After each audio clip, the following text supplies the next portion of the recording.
بسم اللہ الرحمن الرحیم والعصر ان الانسان لفی خسر الا الذین آمنوا وعملوا الصالحات وتواصوا بالحق وتواصوا بالصبر۔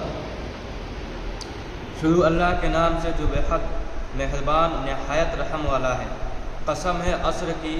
مقدر انسان ٹوٹے میں ہے،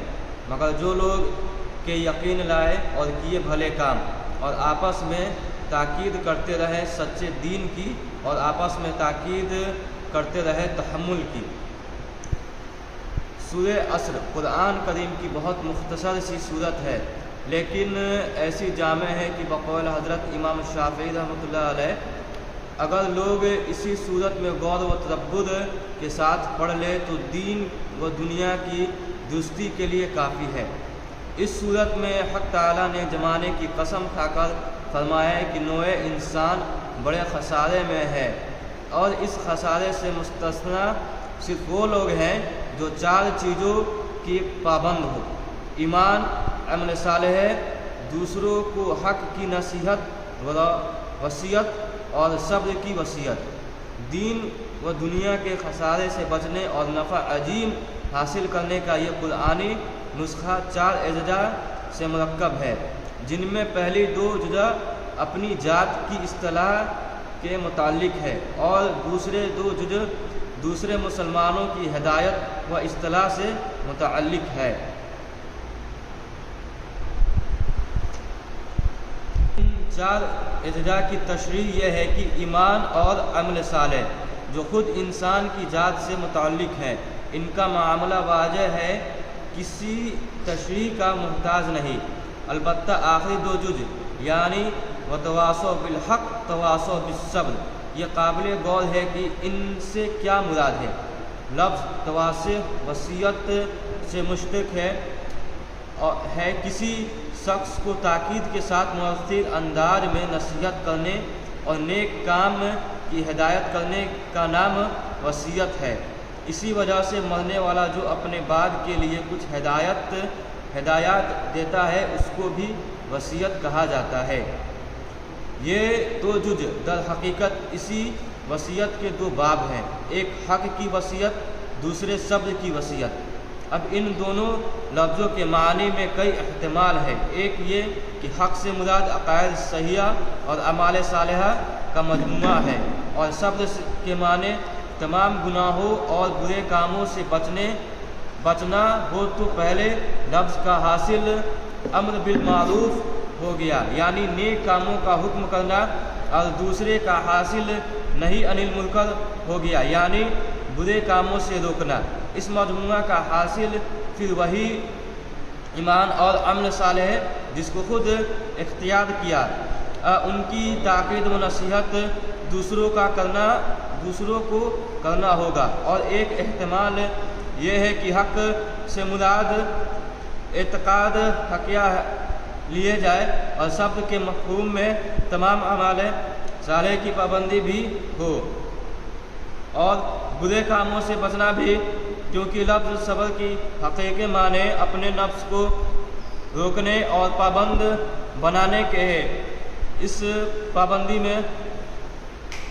اعمال صالح بھی آ گئے اور گناہوں سے اجتناب بھی۔ اور حافظ ابن تیمیہ نے اپنے کسی رسالے میں فرمایا ہے کہ انسان کو ایمان اور عمل صالح سے روکنے والی عادتاً دو چیزیں ہوتی ہیں، ایک شبہات یعنی اس کا ایمان و عمل صالح میں کچھ نظری اور فکری شبہات پیدا ہو جاوے جن کے سبب عقائد ہی مختل ہو جائے، اور عقائد کے مختل ہونے سے عمل صالح کا خلل پذیر ہونا خود ظاہر ہے۔ دوسرے شہوات یعنی خواہشات نفسانی جو انسان کو بعض اوقات نیک عمل سے روک دیتی ہے اور بعض اوقات برے اعمال میں مبتلا کر دیتی ہے، اگرچہ وہ نظری اور اعتقادی طور پر نیکی کا عمل اور برائی سے بچنے کی ضروری سمجھتا ہو، اگر نفسانی خواہشات اس کے خلاف ہو اور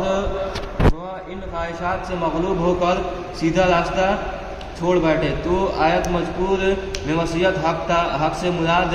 ہے کہ شہوات کو دور کرے اور وصیت صبر سے مراد کے نفسانی خواہشات کو چھوڑ کر اچھے اعمال اختیار کر کے ہدایت کرے۔ اس کا خلاصہ یہ ہے کہ وصیت بالحق سے مراد دوسرے مسلمانوں کی علمی اصلاح اور وصیت بالصبر سے مراد علمی اصلاح ہے۔ نجات کے لیے صرف اپنے عمل کی اصلاح کافی نہیں بلکہ دوسرے مسلمانوں کی فکر بھی ضروری ہے۔ اس صورت میں مسلمانوں کی ایک بڑی ہدایت یہ دی کہ ان کا صرف اپنے عمل کو قرآن و سنت کے تابع کر لینا جتنا اہم اور ضروری ہے، اتنا ہی اہم یہ ہے کہ دوسرے مسلمانوں کو بھی ایمان اور عمل صالح کی طرف بلانے کی مقدور بھر کوشش کرے، اور ورنہ صرف اپنے عمل نجات کے لیے اپنا عمل نجات کے لیے کافی نہ ہوگا۔ خصوصاً اپنے اہل عیال اور احباب متعلقین کے اعمال سیئہ سے غفلت برتنا اپنی نجات کا راستہ بند کرنا ہے، اگرچہ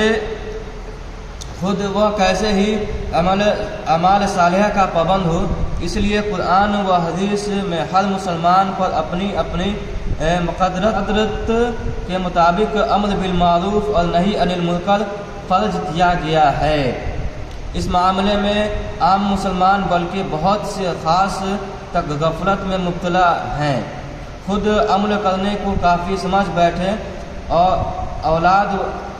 اولاد و عیال کچھ بھی کرتے رہیں اس کی فکر نہیں کرتے۔ اللہ تعالی ہم سب کو اس آیت کی ہدایت پر عمل کی توفیق نصیب فرماوے۔